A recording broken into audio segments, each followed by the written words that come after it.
Busted. The reviews are in. Awesome. You wanted more Joe Concha. And we heard you. More Joe. More show. We're talking to you. Under promise and over deliver. Joe Concha. Weeknights at 9. Plus Sunday mornings at 11 on 77 WABC. Jimmy Kimmel no longer tries to be funny. Not that he ever really was. Joe Concha. Weeknights at 9. Plus Sunday mornings at 11. Democrats defending cocaine coming into the country. Listen, all you New Yorkers. Taxi. Okay, man, we're looking around. This is the 77 WABC minicast. I'm not as smart as Dershowitz, but I think I'm a genius. Everybody do. I think he knows it too. You think he does? No. I think Alex Draymond called me a genius earlier. I'm not sure. We'll see if Trump calls me a genius tomorrow. Either way, it ain't no 10-year anniversary at WABC without Alan Dershowitz. You know how many years? This is a true story. You know how many years I heard about my beautiful wife, Danielle, talking about Alan Dershowitz? Years. And then the idea, just the idea, forget about the reality. The idea that one day he'd be on my radio show or that we become dear, dear friends, which we have. It's outrageous.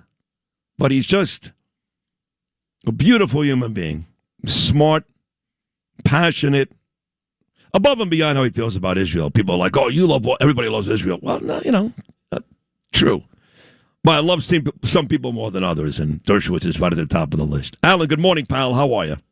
Good morning, Mazel Tov. 10 years on ABC, and you have been one of the most important parts of the marketplace of ideas under our Constitution. Without your show, New Yorkers would not be getting all sides of these complicated issues, and you have contributed to that marketplace more than almost anybody else on New York media. So, Mazel Tov. Thank you. May you do it for another 120 years, and may you go from strength to strength. I love you, Alan Dershowitz. That's as good as it gets from me. I mean that. Thank you so much.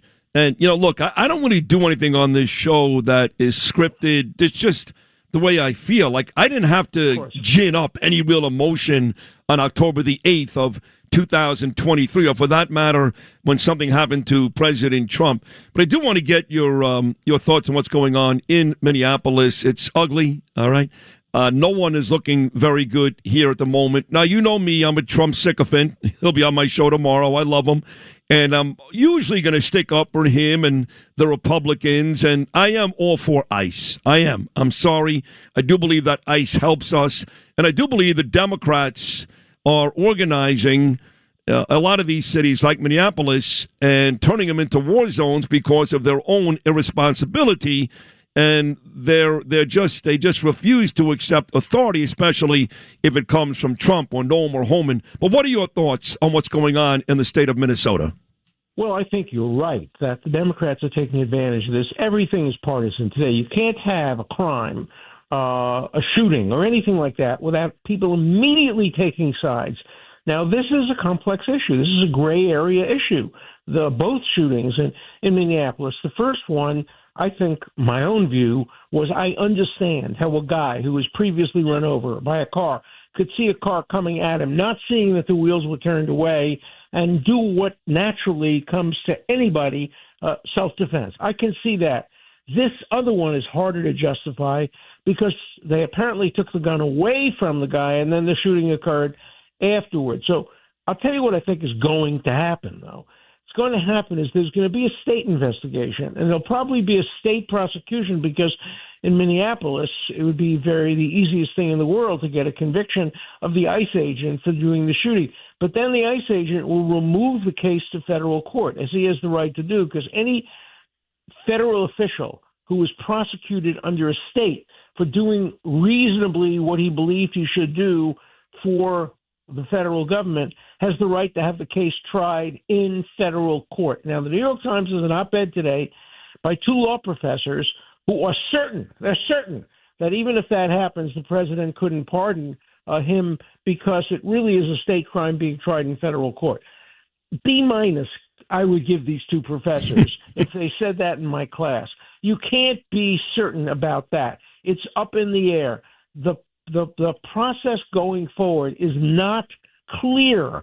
It's not clear whether it'll go to federal court, whether Trump could pardon in federal court.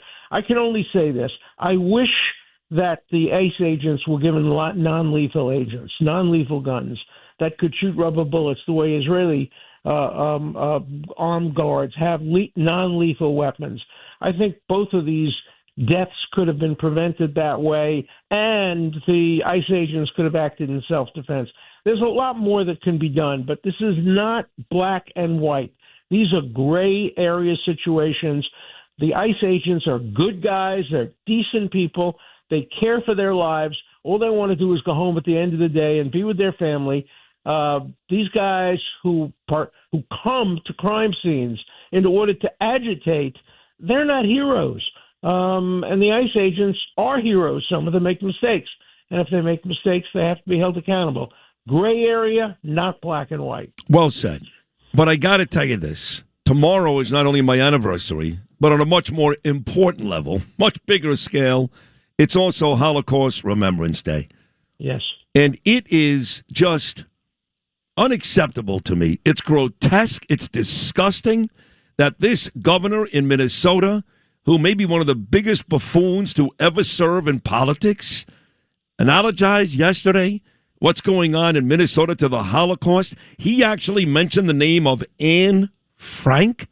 There's every Jew in the country, not just Jews, I got to be honest, everybody, Christians too, should be going berserk today that this guy, this Trump called him a retard. That's a tough word, but I got to tell you, for this guy to compare the Holocaust to Minnesota, what a piece of garbage, Alan.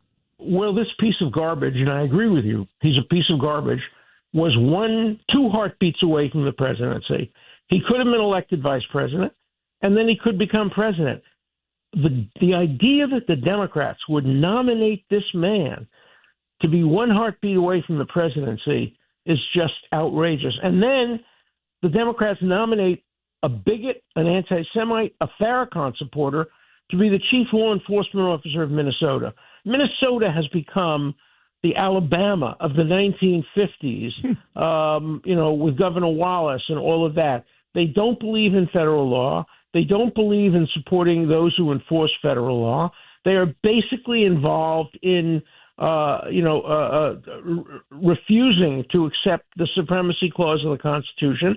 And Minnesota is really an outlier. It's become a real outlier in the United States, and it's totally the fault of this Farrakhan supporting attorney general and this jerk who's the governor, who himself seems to be involved in at least tolerating the corruption the that fraud. is Yep. devastating Yep. In the Somali community in Minnesota. Minnesota has become a disgraceful place in the United States. Not the people. The people are wonderful. The leadership, the people who get elected. Now they're going to try to elect Klobuchar as governor. I think, she's a lot better than those two, and we'll see what happens. Yeah, she does want that position. You're talking about Keith Ellison, Jacob Fry, also Jewish, Minneapolis mayor. He's no prize either. And my first, he's no prize, but nobody should be saying, the other side is pointing out that, but he's the Jewish mayor. No, he's the mayor of Minneapolis who happens to be Jewish, not a particularly, pro-Israel, pro-Jewish mayor, but he happens to be Jewish. But that shouldn't be emphasized by either side. Right. He's Bernie Sanders, Chuck Schumer, Jamie Raskin, all these Jews who would have been capos if it was World War II. I hate to say it, but they would have been. I don't think so. No, that goes too far. I don't think who do you that's a strong term. Oh, That's who do you think? Who do you think wouldn't be then of those guys? I look, being a capo was a horrible, horrible thing. By the way, many of these capos were just trying to save their own lives. They did horrible, horrible, horrible things. Right. I once was in a synagogue, and I was sitting. My father and my brother and I were sitting on opposite sides of us with 2 people. This was right after the Second World War. It must have been in the late 1950s. And one of them jumped over us and started strangling the other one, yelling, "Capo, capo, capo." And I actually saw it with my own eyes, the extreme emotions. So I wouldn't use the word capo except for people who actually Norman Finkelstein would be a cop. Right. Okay. I have no doubt about that. But I just have no.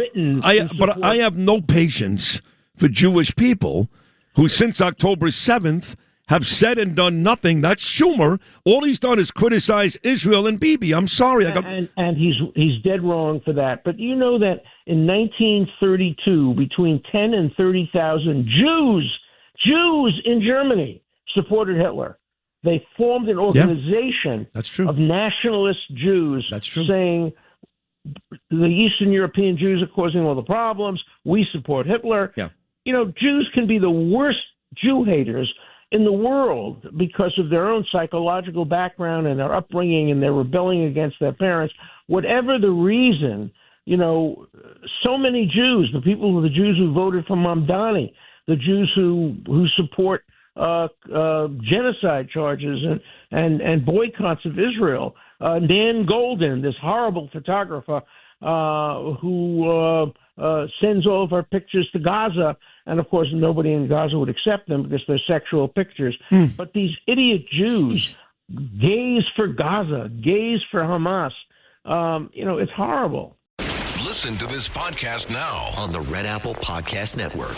The Idea Gen Global Podcast with George Safakis. I'm George Safakis. In a world overflowing with noise, there is one forum where the world's smartest voices connect, where visionaries sit at the same table as innovators, and great minds don't just talk, they act. Download all of Red Apple Media's podcasts right now through your favorite podcast platform.